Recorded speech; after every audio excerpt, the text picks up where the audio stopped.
Hello students, welcome to another new video. Last वाले video में हम ऑलरेडी पढ़ चुके हैं इंश्योरेंस की definition and what is about introduction, उसकी इंपॉर्टेंस क्या होती है, इसके इंट्रोडक्शन क्या आता है, उसके कैरेक्टरिस्टिक्स क्या क्या होते हैं।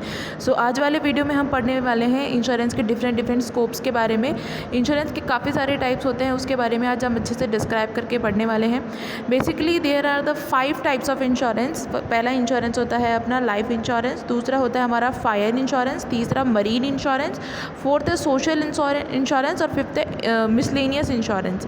तो यहाँ पे हमने बेसिकली 5 तरीके से उनको कैटेगराइज कर दिया है। लाइफ इंश्योरेंस ऐसा इंश्योरेंस जो लाइफ के ऊपर लिया जाता है, जो आपकी जन्म और मृत्यु से संबंधित होता है। दूसरा फायर इंश्योरेंस जो आग के लिए लिया जाता है कि यदि आपके घर में कोई आग लग जाए या फिर आपकी कंपनी में कोई आग लग जाए तो आपको उस लॉस को बियर करने के लिए इंश्योरेंस कंपनी आपकी हेल्प करेगी। मरीन इंश्योरेंस की अगर आपका कोई बिजनेस है कि आप अपना माल एक जगह से दूसरी जगह पे एक्सपोर्ट करते हो, तो उस माल को अगर आप सी के थ्रू अगर आप आगे पहुंचाते हो, समुद्र के मार्ग से अगर आप आगे पहुंचाते एक्सपोर्ट करते हो, तो वहाँ आपके साथ अगर कोई रिस्क हो जाता है, कोई अनवांटेड इवेंट हो जाता है कोई, तो उससे बचने के लिए आपको मरीन इंश्योरेंस प्रोवाइड कराया जाता है कि समुद्री डाकू से बचने के लिए या फिर समुद्री जानवरों से बचने के लिए मरीन इंश्योरेंस करवाया जाता है। फोर्थ है सोशल इंश्योरेंस, ये सामाजिक इंश्योरेंस होता है, इसमें भी काफ़ी सारे इंश्योरेंस इंक्लूडेड होते हैं।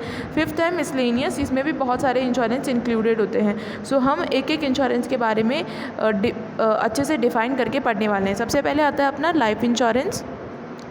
Life insurance is a contract between an insurer and a policy holder in which the insurer guarantees payment of a death benefit to named beneficiaries when the insured dies। इसके कहने का मतलब है कि life insurance क्या है, एक ऐसा कॉन्ट्रैक्ट है किसके बीच में, इंश्योरर और पॉलिसी होल्डर के बीच में, जिसमें इंश्योरर इस चीज़ की गारंटी देता है कि अगर पॉलिसी होल्डर की अगर डेथ हो जाए तो उसके नाम पे उसने जिसको भी नॉमिनी बनाया हुआ है या बेनिफिशियरी जिसे बनाया हुआ है उसे पैसा दे दिया जाएगा, पेमेंट कर दिया जाएगा। समझ में आ रहा है? सो इसने यही कहा है, देखो life insurance is a contract life insurance a contract between an insurer, एक इंश्योरर और पॉलिसी होल्डर के बीच का एक कॉन्ट्रैक्ट है, जिसमें इंश्योरर आपके पेमेंट की गारंटी देता है कि जब आपकी मृत्यु हो जाएगी तो आपकी बेनिफिशियरी को उसका पेमेंट कर दिया जाएगा। ठीक है, आगे देखो, the insurance company promise a death benefit in exchange of premiums paid by the policy holder, कि आपका डेथ बेनिफिट दिया जाएगा आपके बेनिफिशियरी को, जब आपकी डेथ हो जाएगी तब उनको बेनिफिट दे दिया जाएगा। बदले में पॉलिसी होल्डर को क्या देना पड़ेगा, प्रीमियम का पेमेंट करना पड़ेगा। देखो प्रीमियम, इंश्योरर, पॉलिसी होल्डर, इस सब की डेफिनेशन ऑलरेडी मैंने अपने पिछले वाले वीडियो में डिस्क्राइब कर चुकी हूँ। So if you guys didn't watch my previous video, make sure that you watched it first. उसके बाद में आपके आगे वाली वीडियोस में क्या हम लोग पढ़ रहे हैं वो प्रॉपरली समझ में आएगा। सो इसमें ये कह रहा है, the insurance company promise a death benefit, एक डेथ बेनिफिट का प्रॉमिस करती है कि अगर आपकी मृत्यु हो जाएगी तो आपके बेनिफिशियरी को, आपके नॉमिनी को पैसा दे दिया जाएगा। बदले में पॉलिसी होल्डर, मतलब जिसने इंश्योरेंस करवा रखा है, उसको वो बीमा कंपनी को टाइम टू टाइम प्रीमियम का पेमेंट करता रहेगा। ठीक है, When the insured dies, the policy's named beneficiaries will receive the policy's face value और डेथ बेनिफिट। दोनों ही चीज़ें दे दी जाती है। किसको दे दी जाती है, बेनिफिशियरी को। जब भी पॉलिसी होल्डर की डेथ हो जाएगी, वो मर जाएगा, तो उसके बेनिफिशियरी को पॉलिसी के फेस वैल्यू और डेथ बेनिफिट दोनों दे दी जाएंगे। फेस वैल्यू का मतलब होता है कि मैंने अगर मेरी पॉलिसी 1 लाख रुपए की करवाई थी, तो इस टाइम पे मुझे, जिस टाइम मेरी मृत्यु हो जाएगी, तो मेरे बेनिफिशियरी को 1 लाख रुपए दे दिए जाएंगे। सेकंड चीज़ है डेथ बेनिफिट। इसके अलावा अगर इंश्योरेंस कंपनी और भी कोई बेनिफिट देना चाहे, लेट्स सी 10,000 का बेनिफिट और उसने दे दिया, तो टोटल मुझे अमाउंट मिलेगा 1,10,000। ये मुझे मेरी डेथ पे मेरे बेनिफिशियरी को दे दिया जाएगा। ठीक है, आगे देखते हैं, term life insurance policies expire after certain number of years. तो लाइफ इंश्योरेंस पॉलिसी कुछ सालों बाद में एक्सपायर हो जाती है, इसे हमें रिन्यू कराना पड़ता है। Permanent life insurance policy remain active until the insured dies। Stop paying premiums और सरेंडर्स द वैल्यू। इसके कहने का मतलब है कि जो परमानेंट लाइफ इंश्योरेंस पॉलिसी है वो तब तक चलती रहती है जब तक इंश्योर्ड की मृत्यु नहीं हो जाती। जैसे ही उसकी मृत्यु हो जाएगी आपके प्रीमियम का पेमेंट रोक दिया जाएगा और आपको पॉलिसी की जो वैल्यू है वो सरेंडर कर दी जाएगी, दे दी जाएगी। कि मेरी पॉलिसी की वैल्यू मैंने 10 साल तक ली थी, 10 साल तक मुझे 10,000 रुपीज़ का मुझे पेमेंट करना है एज ए प्रीमियम। तो मेरा टोटल अमाउंट कितना हो गया, 10,000 मल्टीप्लाई बाय 10 मतलब 1 लाख रुपीज़ मुझे 10 साल बाद में दे दिए जाएंगे जब मेरी डेथ होगी। ठीक है, तो ये समझ में आ गया आपको लाइफ इंश्योरेंस बेसिकली क्या होता है। इसमें होता है कि जब जो पॉलिसी होल्डर है जिसने बीमा करवा रखा है उसकी अगर मृत्यु हो जाती है तो उसके बेनिफिशियरी को उसकी मृत्यु के समय फेस वैल्यू दे दिया जाता है और अब तक जो आप प्रीमियम का पेमेंट कर रहे थे वो प्रीमियम आपको आगे देना नहीं होता, उसकी मृत्यु के साथ में ही पॉलिसी ख़त्म हो जाती है। नेक्स्ट आती है अपनी fire insurance. Fire insurance is a contract where the insurer undertakes to pay the insured in case of damage caused by fire। अगर आपको फायर से कोई डैमेज होता है, कोई नुकसान हो जाता है आग लगने से और आपने फायर इंश्योरेंस करवा रखा है तो इंश्योरेंस कंपनी आपको उस डैमेज का पैसा दे देगी।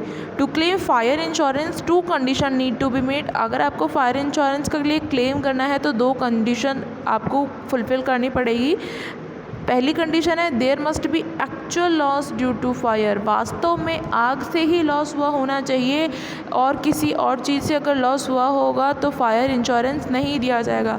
अगर आपने फायर इंश्योरेंस करवा रखा है, आग का बीमा करवा रखा है और फिर अगर आपके गोदाम में आग लग जाती है या घर में आग लग जाती है तो ही आपको पेमेंट किया जाएगा। And the fire must be accidental. आग कैसी लगी होनी चाहिए, एक्सीडेंटली, हादसे के रूप में आग लगी हुई होनी चाहिए। अगर आपने चला करके आग लगाई है कि मैंने चला के आग लगा देती हूँ ताकि मुझे मेरे फायर इंश्योरेंस का पैसा मिल जाए, तो ये बिल्कुल भी नहीं होने वाला।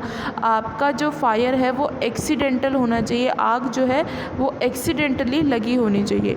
सो the purchase of fire insurance in addition to home owners to और property insurance helps to cover the cost of replacement, repair और reconstruction of property above the limit set by the property insurance policy. इसने कहा कि अगर आपने fire insurance ले रखा है और फिर अगर आपको आग लग जाती है तो इंश्योरेंस कंपनी आपकी हेल्प करेगी उस कॉस्ट को रिकवर करने में, आप उसको रिपेयर करने में। अगर आपके गोदाम में कोई आग लगी है तो उस गोदाम को रिपेयर करना, अगर मकान में आग लगी तो मकान को रिपेयर करना, रिकंस्ट्रक्शन मतलब दोबारा उसका निर्माण करने में प्रॉपर्टी का, about the limit set by the property insurance policy. और ये लिमिट कहाँ तक सेट होगी, जो इंश्योरेंस पॉलिसी में सेट करवा रखी है। इसके कहने का मतलब है कि अगर मैंने 1 लाख का फायर इंश्योरेंस ले रखा है तो मुझे इंश्योरेंस कंपनी 1 लाख तक की लिमिट में पैसा दे सकती है। ठीक है, आगे देखिए, fire insurance policy typically contain general exclusion such as war, nuclear risk and similar policies. Fire insurance में ये भी इंक्लूड होते हैं general exclusion,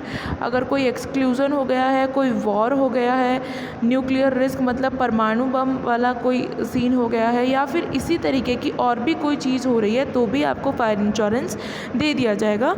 fire insurance can usually be taken for a period of 1 year only, सिर्फ 1 साल तक के लिए होता है। देखो, जैसे लाइफ इंश्योरेंस के बारे में हमने पढ़ा था कि टेम्परेरी जो होता है उसको आपको बार बार रिन्यू कराना होता है, और जो परमानेंट होता है वो जो परमानेंट लाइफ इंश्योरेंस होता है वो आपकी डेथ के साथ में ख़त्म हो जाता है। जैसे ही आपकी मृत्यु होएगी आपका इंश्योरेंस ख़त्म हो जाएगा। लेकिन जब हम फायर इंश्योरेंस की बात कर रहे होते हैं इसमें आपको 1 साल का ही टाइम दिया जाता है, 1 साल का ही फायर इंश्योरेंस होना होता है।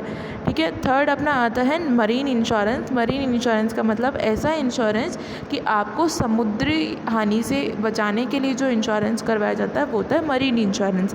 सो marine insurance covers the loss और damage of ship, cargo, terminals and any transport by which the property is transferred, acquired or held between the points of origin and the final destination। आपकी final destination पे पहुंचने से पहले अगर उसके साथ में कुछ गलत हो जाता है, कोई हादसा हो जाता है आपकी शिप के साथ में या आपके माल को लूट लिया जाता है तो आपको मरीन इंश्योरेंस दे दिया जाएगा।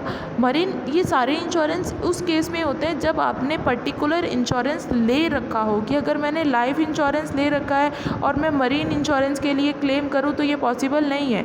मैंने लाइफ ले रखा है तो मैं लाइफ के लिए क्लेम कर सकती हूँ, मैंने मरीन इंश्योरेंस ले रखा है तो मैं सिर्फ मरीन इंश्योरेंस के लिए ही क्लेम कर सकती हूँ।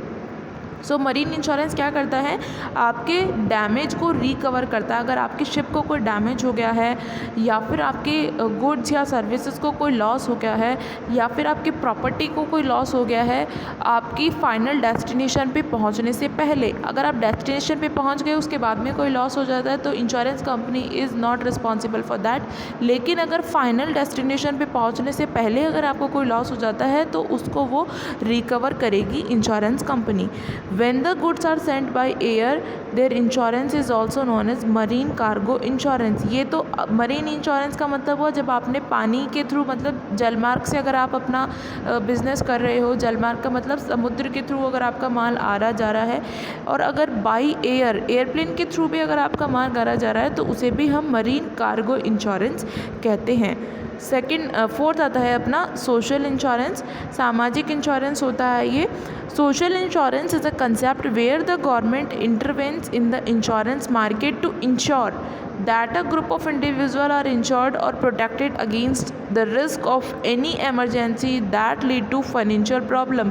आपके भविष्य में होने वाले कोई भी रिस्क या एमरजेंसी जो फाइनेंशियल प्रॉब्लम या हमारी मनी से रिलेटेड हो सकती है, उससे आपको प्रोटेक्ट करने के लिए सोशल इंश्योरेंस करवाया जाता है। This is done through a process where individuals' claim are partly dependent on their contribution, which can be considered as insurance premium, to create a common fund out of which the individual are then paid benefit in the future। कि आपको सबसे पहले आपको premium का payment करना पड़ेगा और जैसे ही आपकी पॉलिसी कंप्लीट हो जाएगी तब आपको बेनिफिट्स का पेमेंट कर दिया जाएगा आपके भविष्य में। ठीक है, इसमें काफ़ी सारे इंश्योरेंस इंक्लूड होते हैं। सोशल में सबसे पहले आता है सिकनेस, आपकी बीमारी से रिलेटेड इंश्योरेंस, मतलब personal accident and sickness insurance pays a benefit in the event of death, injury और illness of a insured person. जिस व्यक्ति का बीमा हो रखा है अगर उसकी डेथ हो जाती है या वो कोई इंजर्ड हो जाता है, घायल हो जाता है या बीमार हो जाता है तो उस समय आपको सिकनेस इंश्योरेंस दिया जाएगा। नेक्स्ट आता है डेथ इंश्योरेंस, जैसे कि अगर आपकी पॉलिसी होल्डर की डेथ हो जाती है तो डेथ इंश्योरेंस होता है। द नेचुरल डेथ और caused by health related issues covered by term life insurance plan. इसने कहा कि अगर आपकी नेचुरल डेथ होती है, नेचुरल डेथ का मतलब आपने कोई सुसाइड नहीं किया है, आपका कोई मर्डर नहीं हुआ है, तो नेचुरल डेथ अगर आपकी हो रही है या फिर आपकी हेल्थ से रिलेटेड इशू से अगर आपकी डेथ हो जाती है तो वो आपकी किस में कवर होगा, लाइफ इंश्योरेंस प्लान में कवर होगा। In case the policy holder dies due to any type of critical illness or medical condition, the beneficiary of the policy will get the sum assured as the death benefit। कि अगर आपको बहुत critical illness है, बहुत ही ज़्यादा critical आपको बीमारी है और मेडिकल कंडीशन आपकी बहुत ख़राब है, तो इस कारण अगर आपकी डेथ हो जाती है तो उस समय आपका जो बेनिफिशरी है, आपका जो नॉमिनी है, उसको आपकी डेथ बेनिफिट का पैसा दे दिया जाएगा आपकी मृत्यु होने पर। ठीक है, अगर आपका मर्डर हुआ है, सुसाइड हुआ है तो डेथ इंश्योरेंस उसमें इंक्लूड नहीं होएगा। ये सिर्फ नेचुरल डेथ या फिर मेडिकल कंडीशन अगर आपकी ख़राब है और इस कारण आपको इलनेस के कारण डेथ हो जाती है तो ही आपको पैसा दिया जाएगा।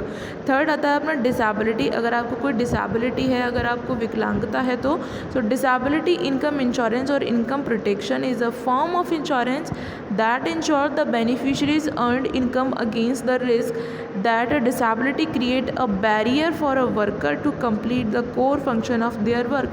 कि अगर आपको काम करते समय कोई आपको डिसेबिलिटी हो जाती है, अगर आपकी अगर कोई अंग भंग हो जाता है, अंग भंग का मतलब कोई शरीर का कोई टुकड़ा टूट जाता है या ख़राब हो जाता है या जिसके कारण आप काम नहीं कर पा रहे, तो वो डिसेबिलिटी इंश्योरेंस में इंक्लूड किया जाएगा। ठीक है, नेक्स्ट अपना आता है डिसेबिलिटी के बाद में अनएम्प्लॉयमेंट इंश्योरेंस। अनएम्प्लॉयमेंट का मतलब बेरोजगारी वाला। Unemployment insurance, also called unemployment benefit, is a type of state provide insurance that pays out when you loss your job and meet certain eligibility requirement, कि जब आपने आपकी जॉब खो दी है और फिर अगर आपने उससे रिलेटेड अनएम्प्लॉयमेंट इंश्योरेंस करवा रखा है तो जब तक आप बेरोजगार रहेंगे तब तक आपको ये इंश्योरेंस दिया जाएगा। Benefits under employment insurance are called unemployment compensation last up to 26 week, 26 सप्ताह तक आपको ये इंश्योरेंस प्रोवाइड करवाया जाएगा। ठीक है, depending on the state in which you live, जिस स्टेट में आप रह रहे हैं उस पर ये डिपेंड करता है कि आपके स्टेट में किस तरीके की पॉलिसी इसमें बनाई गई है, कि जैसे कहीं 26 होता है, कहीं 24 वीक तक दे रहे होते हैं, कहीं 22, तो ये डिपेंड करता है कि आपके स्टेट में कौन सी पॉलिसी बनाई है। तो अनएम्प्लॉयमेंट समझ में आ गया कि आपके पास पहले एम्प्लॉयमेंट था, आप पहले रोज़गार कर रहे थे, लेकिन सम ऑफ द रीज़न आपके पास रोज़गार नहीं रहा, तो उस टाइम पे आपको अनएम्प्लॉयमेंट इंश्योरेंस प्रोवाइड किया जाएगा। कब तक कराया जाएगा? 26 वीक्स तक आपको प्रोवाइड कराया जाएगा, या फिर डिपेंड करता है जिस स्टेट में आप रहते हैं। फिफ्थ आता है ओल्ड एज इंश्योरेंस, कि हमने हमारी जो ओल्ड एज होने वाली है, हमारी जो वृद्धावस्था होने वाली है, उसके लिए हम अभी से ही इंश्योरेंस का पैसा जोड़ के रखते हैं, तो वो होता है ओल्ड एज इंश्योरेंस, की वृद्धावस्था में हमें किसी पे डिपेंड ना होना पड़े, वो ओल्ड एज इंश्योरेंस में आएगा। फिफ्थ है अपना मिसलेनियस, मतलब अदर इंश्योरेंस, जिसमें आता है व्हीकल इंश्योरेंस, आपकी गाड़ी का इंश्योरेंस हो गया, एक्सीडेंट इंश्योरेंस हो गया, कि अगर आपको बाई चांस कोई एक्सीडेंट हो जाता है तो फिर उसके लिए आपको पैसा किस दिया जाएगा, एक्सीडेंट इंश्योरेंस में। फिर अपना आता है रॉबरी इंश्योरेंस, आपकी कोई चोरी हो जाती है या आपकी कोई कंपनी है जहाँ माल चोरी हो जाता है तो रॉबरी इंश्योरेंस में पैसा दिया जाएगा। लाइफ स्टॉक इंश्योरेंस, की अगर आप मान लीजिए कि काउज़ एंड ऑल का मेरा बिज़नेस है, या फिर मैं इनका सबका स्टॉक रखती हूँ, तो वो है लाइफ स्टॉक इंश्योरेंस, की अगर आपके जानवरों को कोई दिक्कत हो जाए या फिर वो मर जाए तो उसका इंश्योरेंस। क्रॉप इंश्योरेंस मतलब फसल का बीमा। क्राइम इंश्योरेंस का मतलब अपराध का बीमा, अगर कोई अपराध हो जाता है तो उसका पैसा। एंड अदर इंश्योरेंस में मतलब इनके अलावा और भी अगर कुछ रह गया तो वो बाकी सारा अदर इंश्योरेंस में आएगा। सो बेसिकली आज वाले वीडियो में हमने डिस्क्राइब किया पूरा ओवरऑल स्कोप ऑफ इंश्योरेंस के बारे में। इसके 5 स्कोप होते हैं। फर्स्ट स्कोप अपना होता है life insurance, death insurance, marine, social और मिसलेनियस। सोशल के भी काफ़ी सारे पॉइंट्स होते हैं और मरीन्स में मिसलेनियस, जिसमें काफ़ी सारे पॉइंट्स और भी इंक्लूडेड होते हैं। If you guys have any doubts and queries, you can do comments on this video. I will surely try to sort out all your doubts and queries. Till guys, be prepared, be safe.